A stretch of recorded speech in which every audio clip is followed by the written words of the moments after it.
बच्चों नमस्ते, जय माता दी। देखिए बच्चों, आज हम आपको इस वीडियो में आगे बता रहे हैं साइन रूल और कोसाइन रूल के पहले सूत्र देखिए। आप साइन रूल कोसाइन रूल के सूत्र देख लीजिए, फिर इसके बाद हम आपको सवाल बताएंगे और सूत्र याद होने चाहिए। देखिए बच्चों, साइन रूल, अभी तक आपने त्रिकोणमितीय समीकरण पढ़ा, त्रिकोणमिति पढ़ा, ठीक है, वो आप सब पढ़ चुके। अब आपको कास रूल और साइन रूल देखिए ध्यान से। अभी तक जो आप त्रिकोणमितीय अनुपात पढ़ते रहे हो बच्चों, वो समकोण त्रिभुज पर आधारित थे। आज हम आपको किसी भी त्रिभुज में त्रिकोणमितीय अनुपात और उनकी भुजाओं में संबंध के लिए फार्मूले बना रहे हैं। तो देखिए, सबसे पहले आता है बच्चों साइन रूल। साइन रूल में आइए बच्चों, उसके लिए पहले थोड़ी सी बात समझ लीजिए। ये मान लीजिए एक त्रिभुज है, अभी हमारा समकोण त्रिभुज नहीं है बच्चों, ए बी सी, ये समकोण, ये कोई त्रिभुज है, कोई सा भी त्रिभुज है, ठीक है। अब ध्यान दीजिए, एबीसी में भुजाएं कैसे मानी जाती हैं बच्चों, ये ध्यान देना है हमें। देखिए ये भुजा कोण, ये शीर्ष कोण ए है, तो ए के सम्मुख भुजा हमारी ये ए होगी, बी के सम्मुख भुजा बी होगी और सी के सम्मुख भुजा सी होगी, ठीक है। तो ज्या नियम बच्चों वास्तव में है क्या? ज्या नियम है किसी भी त्रिभुज के कोण सम्मुख भुजा के साइन के समानुपाती होते हैं। किसी भी त्रिभुज के कोण, ठीक है, सम्मुख भुजा के साइन के अनुपाती होते हैं। किसी भी त्रिभुज के कोण सम्मुख भुजा के साइन के अनुपाती होते हैं। अर्थात यह भी कह सकते हो, किसी भी त्रिभुज की भुजाएं सम्मुख कोणों की ज्या के समानुपाती होती हैं। किसी भी त्रिभुज की भुजाएं सम्मुख कोण के ज्या के अनुपाती होती हैं, ठीक है। दो शब्दों में आप कैसे कह सकते हो, किसी भी त्रिभुज के कोण की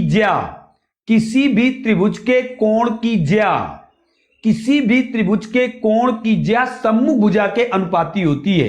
अर्थात साइन रूल बच्चों क्या हुआ, sine A is proportional to A, sine B is proportional to B, sine C is proportional to C, ठीक। या अथवा A is proportional to sine A, B is proportional to sine B, C is proportional to sine C.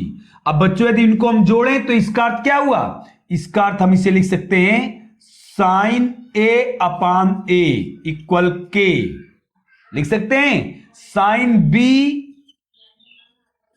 Upon B equal के, या sign सी अपान सी equal के।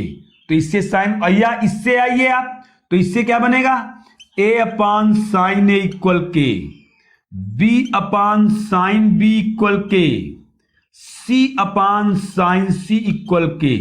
तो बच्चों sine rule हमारा क्या बना, ध्यान दीजिए आप। तब साइन रूल हमारा बन गया करके,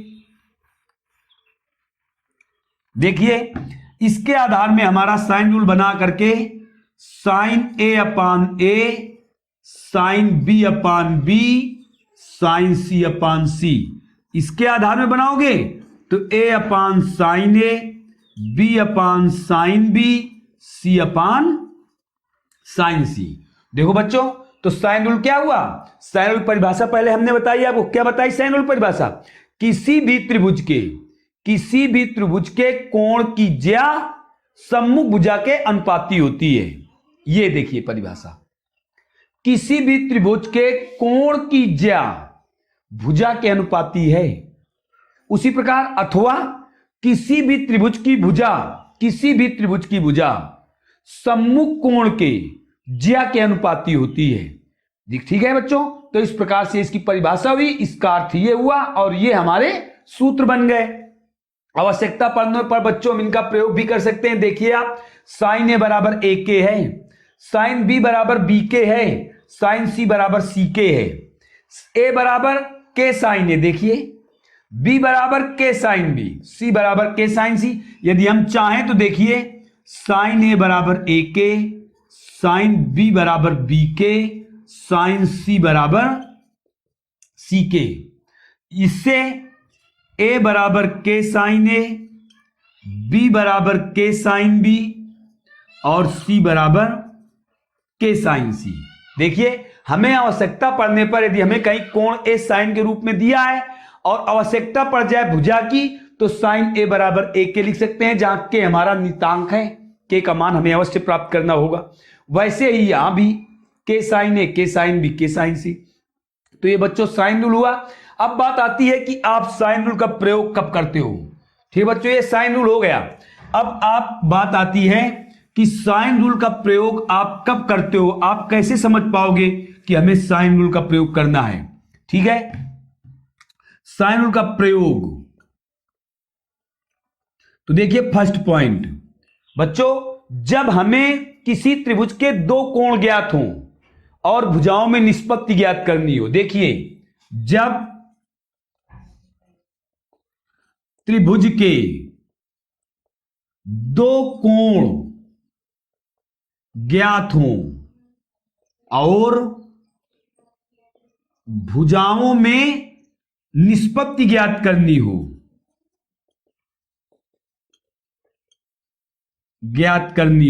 अथवा जब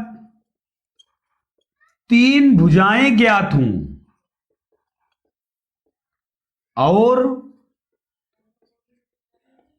कोणों में निष्पत्ति ज्ञात करनी हो। ठीक है बच्चों, जब हमें किसी त्रिभुज के दो कोण ज्ञात हैं और भुजाओं में निष्पत्ति ज्ञात करनी है तो हम साइन रूल का प्रयोग करते हैं। और जब ये तो तीन भुजाएं ज्ञात हो त्रिभुज की और कोणों में निष्पत्ति ज्ञात करनी हो तो हम साइन रूल का प्रयोग करते हैं। ठीक है, इसके लिए इन दोनों के लिए आप इस सूत्र का प्रयोग करते हो, ए अनुपात बी अनुपात सी बराबर साइन ए अनुपात साइन बी अनुपात साइन सी। ठीक है बच्चों, फिर अब तीसरे स्टेप में आते हैं। यदि हमें दो कोण ज्ञात हैं और एक भुजा ज्ञात है, एक भुजा ज्ञात है और वह भुजा हो जो कोण दिए हैं, तो साइन रूल का प्रयोग करोगे। जैसे बच्चों, यदि हमें मान लीजिए कोण ए और कोण बी ज्ञात हैं और कोण बी ज्ञात है, ये दो चीजें ज्ञात हैं। ठीक, तो यदि हमें ए भुजा ज्ञात हो, ए या बी भुजा ज्ञात हो, तो हम साइन रूल का प्रयोग कर सकते हैं।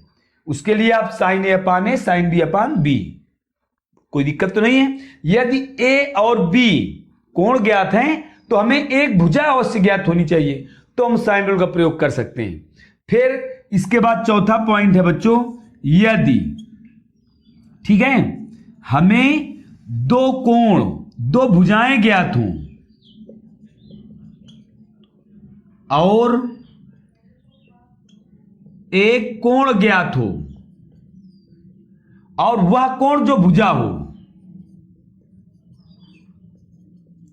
वह कोण जो भुजा हो, तो हम साइन रूल का प्रयोग करते हैं। कैसे? अगर हमें मान लीजिए ज्ञात है ए और बी भुजा, तो कोण ज्ञात होना चाहिए ए या बी। इन दोनों में यदि हमें मान लीजिए ए और बी भुजा ज्ञात है तो कोण ए ज्ञात हो अथवा कोण बी ज्ञात हो, कोई भी एक कोण ज्ञात हो, तो हम साइन रूल का प्रयोग कर सकते हैं। ये हो गए साइन रूल के प्रयोग बच्चों, ये ध्यान रखना है आपको। ठीक है, फिर इसके बाद नंबर आता है बच्चों कोसाइन रूल। साइन रूल के बाद क्या आया? Cosine rule. कोसाइन रूल में आ जाइए। कोसाइन रूल, कोसाइन रूल,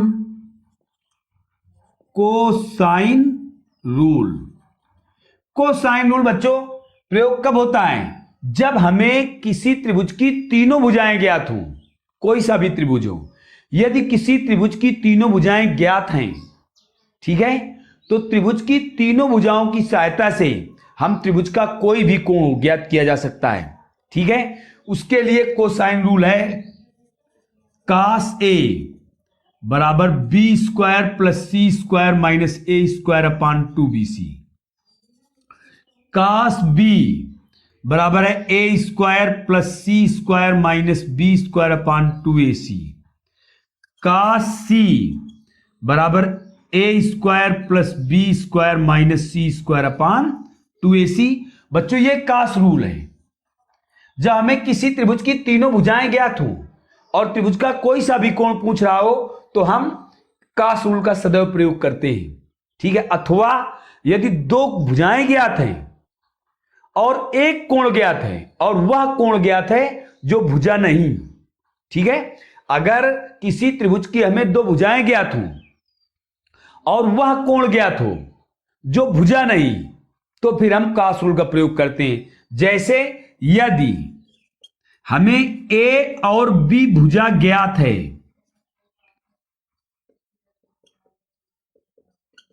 भुजा ज्ञात है और कोण सी ज्ञात है, तो कास रूल का प्रयोग करोगे आप, तो कोसाइन रूल का प्रयोग होगा, ठीक है। दो भुजा और एक कोण, परंतु वो कोण ज्ञात हो जो भुजा नहीं, तो कास रूल का प्रयोग होगा। बच्चों ये साइन रूल हो गया और कास रूल हो गया, ठीक है। इस प्रकार से ये दोनों सूत्र आपको अवश्य याद रखने हैं, साइन रूल और कास रूल के, ठीक। तो बच्चों इस प्रकार से साइन रूल और कास रूल तुम्हारा खत्म होता है। अब हम आपको जब अगले वीडियो मिलेंगे तो इनसे संबंधित प्रश्न आपको बताएंगे। तब तक आप इनको अच्छी तरीके से तैयार कर लेना, त्रिकोणमितीय समीकरण के सूत्र भी याद कर लेना, ठीक बच्चों। जय हिंद, जय भारत।